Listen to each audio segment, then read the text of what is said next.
Bonjour, bienvenue dans la Bible en audio. Aujourd'hui, nous allons continuer la lecture dans le livre de la Genèse au chapitre 4. Or, Adam connut Ève, sa femme, et elle conçut et enfanta Caïn. Et elle dit, j'ai acquis un homme de par Yahweh.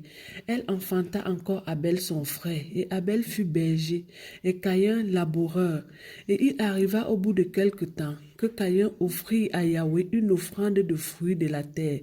Et Abel, de son côté, offrit les premiers-nés de son troupeau et de leur graisse. Yahweh eut égard à Abel et à son offrande, mais il n'eut point d'égard à Caïn ni à son offrande. Et Caïn fut fort irrité de son visage, et son visage fut abattu. Et Yahweh dit à Caïn, pourquoi es-tu irrité?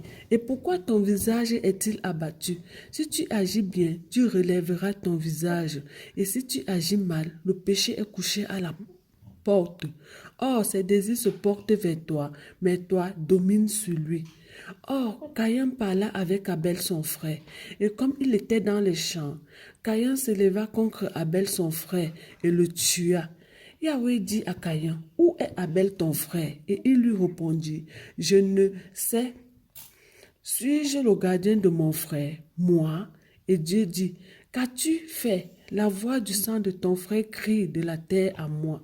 Maintenant donc, tu seras maudit de la terre, qui a ouvert sa bouche pour recevoir de ta main le sang de ton frère. Quand tu cultiveras la terre, elle ne te donnera plus son fruit et tu seras vagabond et fugitif sur la terre. Et Caïn dit à Yahweh, ma peine est plus grande que je ne puis porter. Voici, tu me chasses aujourd'hui de cette terre. Je serai caché loin de ta face. Je serai vagabond et fugitif sur la terre. Et il arrivera que quiconque me trouvera me tuera. Yahweh lui dit, c'est pourquoi quiconque tuera Caïn sera puni 7 fois davantage. Ainsi Yahweh mit une marque sur Caïn afin que quiconque le trouvera ne le tue point. Alors, Caïn s'éloigna de la présence de Yahweh et habita dans la terre de Nod, à l'orient d'Éden. Puis Caïn connut sa femme, elle conçut et enfanta Enoch. Il bâtit une ville et il donna à cette ville le nom de son fils Enoch. Puis Enoch engendra Irak. Irak engendra Mehujaël. Mehujaël engendra Methushala. Et Methushala engendra le mec. Le mec prit 2 femmes. Le nom de l'une était Ada, et le nom de l'autre, Tsila. Et Ada enfanta Jabal. Il fut le père de ceux qui habitent dans les tentes et des pasteurs. Et le nom de son frère était Jubal. Il fut le père de tous ceux qui jouent de la harpe et du chalumeau. Et Tsila aussi enfanta Tubal, Caïn, qui fut forgeur de toutes sortes d'instruments d'airain et de fer. Et la sœur de Tubal-Caïn était Naama.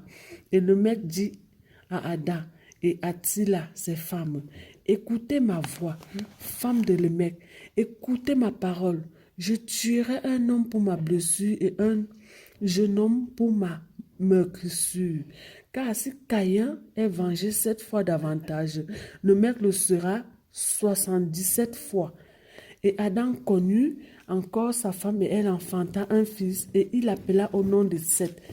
Car, dit-il, Dieu m'a donné une autre sémence à la place d'Abel que Caïn a tué. Il naquit aussi un fils à Seth et il l'appela du nom d'Enoch. C'est alors que l'on commença à invoquer le nom de Yahweh.